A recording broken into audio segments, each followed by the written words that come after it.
The Strait of Hormuz is the single most important energy choke point on the planet. Every single day, nearly 20 million barrels of oil pass through this waterway.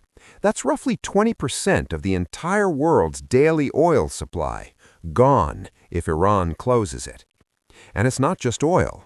The Middle East produces about 18% of the world's natural gas and accounts for 20 to 30% of global LNG exports. Qatar alone supplies nearly 20% of all global LNG exports, and most of that also ships through the strait. Here's what happened the moment war broke out. Brent crude oil prices, which were sitting around $65 to $67 per barrel before the conflict, surged to over $80 per barrel within days, a jump of 10 to 13% in 72 hours. And it didn't stop there. By March 6, 2026, oil was closing above $90 a barrel.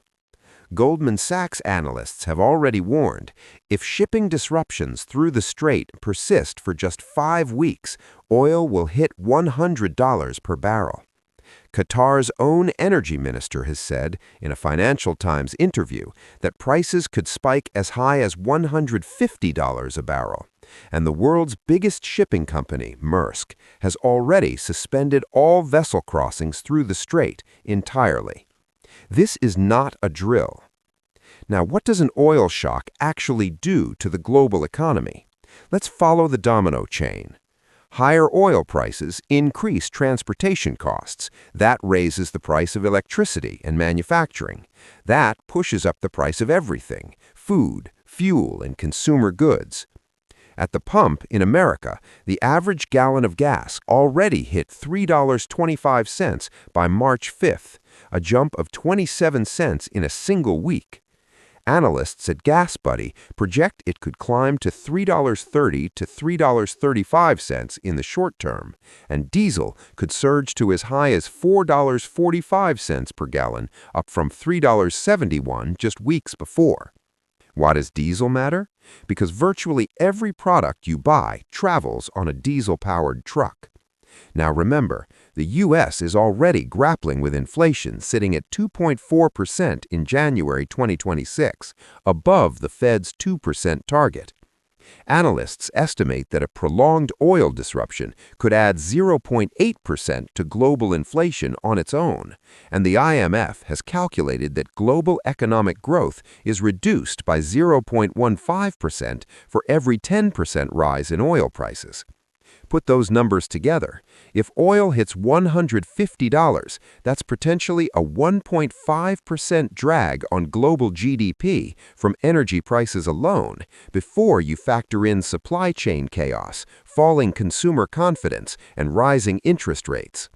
Former Treasury Secretary Yellen put it plainly, the Iran situation puts the Fed even more on hold, more reluctant to cut rates, and that's a problem for mortgages, business loans, and economic growth everywhere.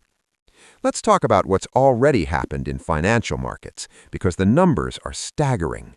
On March 2nd, the Dow Jones Industrial Average fell over 400 points.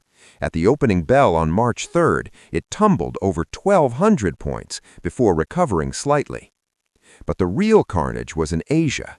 South Korea's Kospi Index crashed so hard it suffered its biggest single-day drop since the 2008 financial crisis, falling 12% in one day, triggering an automatic trading circuit breaker. Pakistan's KSE 100 index recorded its largest ever single-day point decline, losing 16,000 points, or 9.57% in a single session on March 2nd. Japan's Nikkei 25 dropped over 3%.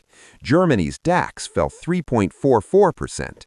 Thailand imposed emergency trading curbs after an 8% decline. Gold prices surged as investors fled to safe haven assets. Airline stocks cratered. United Airlines alone dropped 6% as Gulf airspace shut down and Dubai International Airport went dark.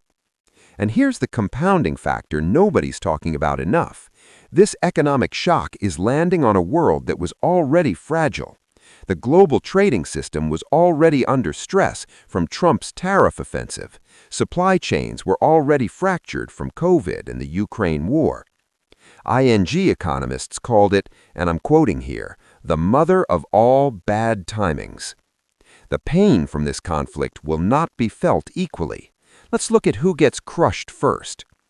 Asia is in the crosshairs. About 80% of the oil shipped through the Strait of Hormuz goes to Asia.